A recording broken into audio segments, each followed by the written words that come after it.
Magandang araw mga kaibigan. Welcome back to the channel, and for today's video, samahan niyo po ako dahil magkakabit na po ako ng motorcycle dash camera para dito sa ating Easy Ride 150p.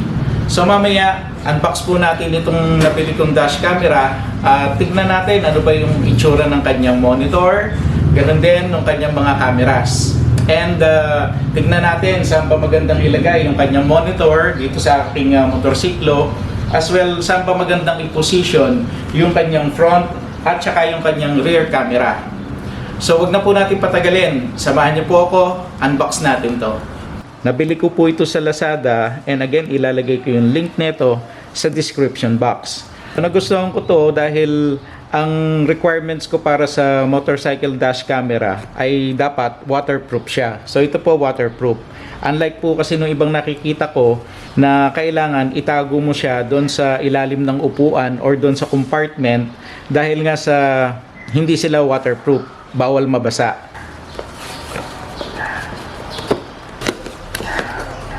Nandito sa ibabaw yung kanyang monitor, pero mamaya na natin buksan yan. Check ko muna yung ibang contents na itong box. Meron ditong camera. Okay, ganito itsura ng kanyang camera. At may isa pa uling camera. So ganyan yung itsura niya. Actually magkamukha lang tong dalawang camera na ito. Parehas lang siya ng itsura. Ito yung kanyang wiring harness. Meron na siyang sariling fuse. Kaya lang 2 wires lang pala ito. So yung isa sa negative, yung black wire. Sa ACC nilalagay itong positive na ito, itong red wire. At meron pa siyang isang klaseng power cord. Ito naman kinakabit sa USB. So kung ayaw nyo nang mag-connect sa battery at mag-wiring at meron naman kayong USB port, pwedeng ito na lang din ang gamitin nyo.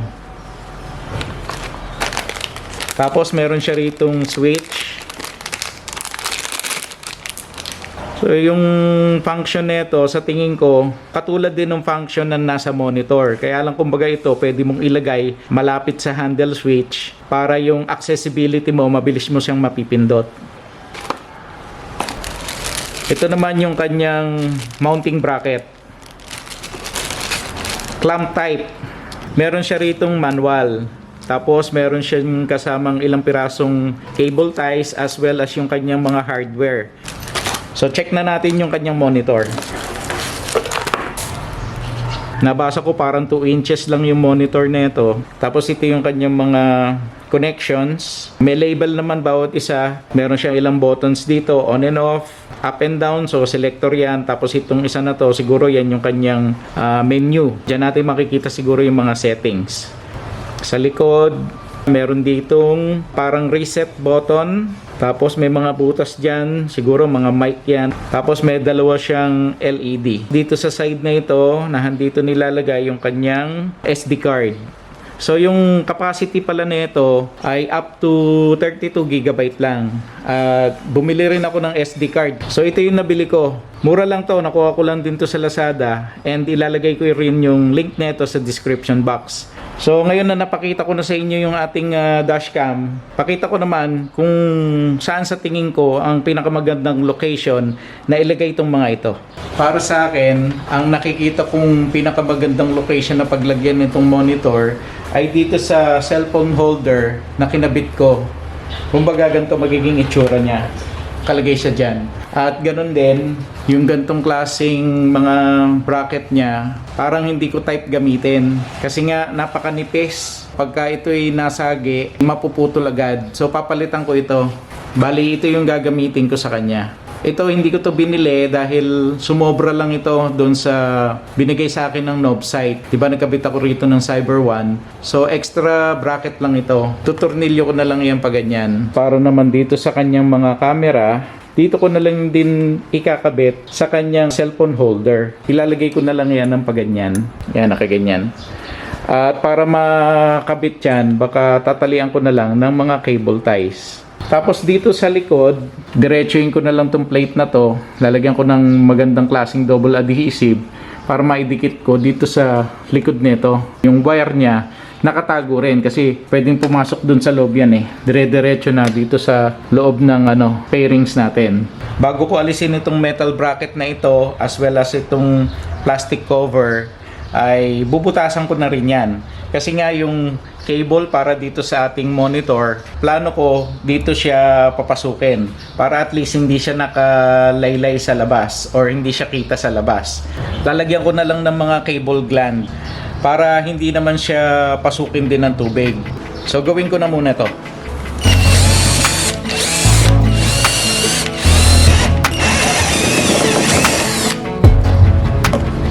So ito, kasya na siya.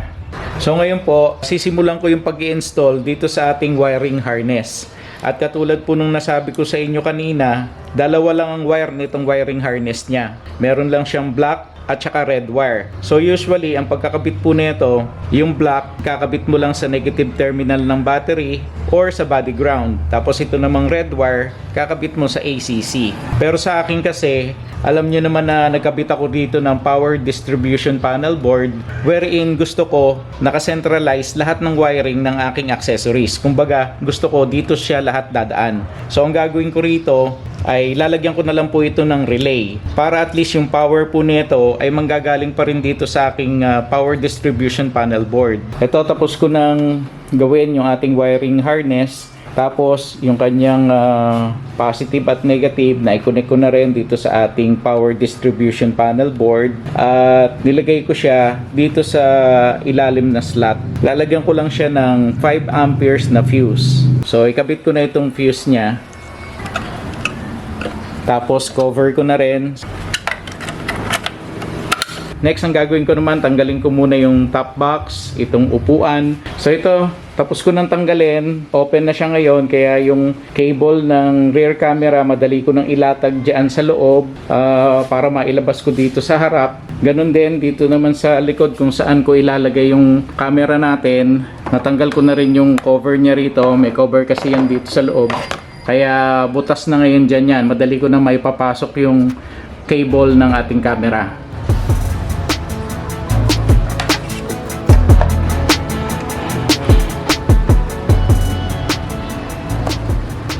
Nakakabit na siya. Kung sakaling baliktad yung nakatagilid yung camera niya, luluwagan lang natin to, yung takip, tapos pwede na nating ikutin yung camera niya para ma-orient natin sa tamang posisyon. So okay na to. Tapos yung kanyang cable, so andito, pinaraan ko dyan dire-diretso hanggang makarating ako dun sa unahan. So ito yung dulo niya. Next na ikakabit ko ay itong switch niya. Dito ko siya ilalagay sa lugar na ito. Gumawa lang din ako ng bracket na pagkakapitan niya.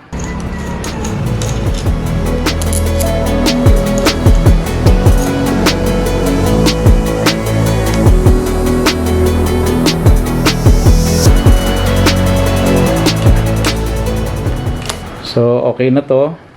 Madikit din naman yung original niya na double adhesive. Tapos kinable tie ko lang dyan para naka-arrange din yung kanyang mga cables. Tapos andito na rin siya sa harapan. So next, kabit ko na yung front pairings.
So parang ganyan yung magiging itsura niya. Yung camera dito sa front, kinable tie ko lang. Pero sturdy naman siya, hindi naman siya nagbabibrate. Tapos kinunik ko na rin yung mga terminals natin. Naka color coding lang naman yan. So yellow sa yellow, black sa black, red sa red, blue sa blue. Tapos nilagyan ko rin ng cable tie para hindi siya papagpag at naka-organize siya. So ngayon mag-testing naman tayo. Buksan ko yung susi. Dapat pag nilagay ko sa ACC ay aandar din yung ating dashcam. Yun. Yun. Insert SD card. Wala pa pala akong SD card. Teka saglit. Iangat lang natin tong rubber. Tsaka natin lagay yung SD card. Meron siyang tool na pang insert. So tutulak ko lang hanggang marinig natin yung click. Tapos sara na natin maigi yung rubber na to para hindi siya papasukin ng tubig. Open ko ulit yung susi, lagay ko sa ACC. Yun. Nagbiblink yung color red, ibig sabihin nagre-record na siya. Yung likod natin parang baliktad yung camera. Pero as I said kanina, para ma-orient natin ng tama, luwagan lang natin to. And then yung mismong camera, pwede na nating iporma kung saan yung tama niya. Tapos higpitan lang uli natin itong takip. So gawin ko na muna yon, i-align ko muna at iayos ko yung orientation ng kanyang mga camera. So ito okay na i-align ko na ng maayos yung ating camera. So dito, yung view ng camera natin, pwede nating baguhin dito sa arrow up. So yan, split screen. So yung front at saka yung rear. Tapos isang pindot. Ito yung front camera lang ang makikita natin. So kanina medyo nakatagilid ngayon naipantay ko na yung camera natin. Pindutin ko pa ng isa pa ulit itong arrow up.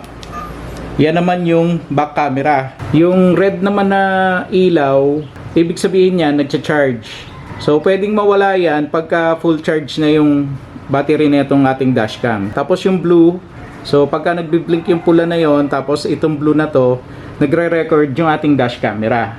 Pag tinignan naman natin dito sa kanyang button, so mapapansin natin, nagbi-blink din siya. Tapos ito na parang lock, pag pinindot ko, parang nagtitake siya ng picture O yun Dito naman sa OK, stop start recording to So kung pipindutin ko, so yun nawala yung pula na nandito sa taas at saka yung blue na nagbi-blink.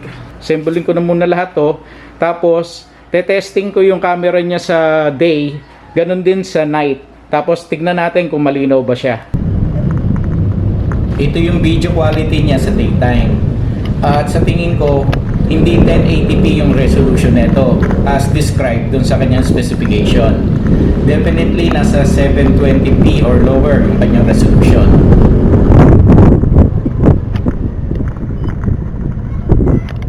Nababasa naman yung plate number niya, especially kung malapit yung kuha. At pansinin nyo rin, maliwanag naman yung kanyang video. Sa tingin ko, pwede na rin ito. At least in case of emergency, meron tayong video na na-capture wherein pwede nating tingnan at balik-balikan. Ito naman yung kuha niya sa night time. So dito, yung both front at rear camera, wala tayong aasahan. Kasi very poor siya sa low light situation. Katulad ng nakikita natin, pixelated yung kuha niya sa front at saka sa rear. Pero katulad ng sinabi ko, at least in case of emergency, meron tayong video na na-capture wherein pwede nating tignan at balik-balikan. Medyo disappointed po ako dito sa dashcam na nabili ko. Kasi nung tinitignan ko po ito sa online, wala naman ako nakitang mga negative feedback. At saka yung brand po kasi neto, matagal ko na po nakikita yan At alam ko, matagal na rin silang gumagawa ng mga dashcam. Kaya lang yung para dito sa kanilang model, para sa motorcycle, unfortunately, hindi nila nilagyan niya ng mga HD camera. So sa ngayon, gagamitin ko na lang po muna ito. Siguro pag nagkaroon ako ng pagkakataon, magtitingin na lang uli ako sa online ng mga HD camera. Kasi pwede pong palitan niya ng mga camera, yung mga magagandang klase. Basta ang gagawin ko lang, hahanap ako na magmamatch dun sa kanyang connector. Pero kahit na malabo po yung mga kuha nito, for sure, yung purpose po niya, mapufulfill din naman po niya yun eh. In case of emergency, yung mga video na makukuha po nito, definitely magagamit po natin yon. And also, yung security at yung peace of mind natin sa pagdadrive ay maibibigay pa rin po ng dashcam na ito. So kung nagustuhan niyo po yung video natin ngayon, please like, share, and subscribe to my YouTube channel. And don't forget to click the notification bell para lagi po kayong updated every time na mag-upload po ako ng bagong video. So mga kaibigan, marami pong salamat and I hope to see you again on my next video. God bless!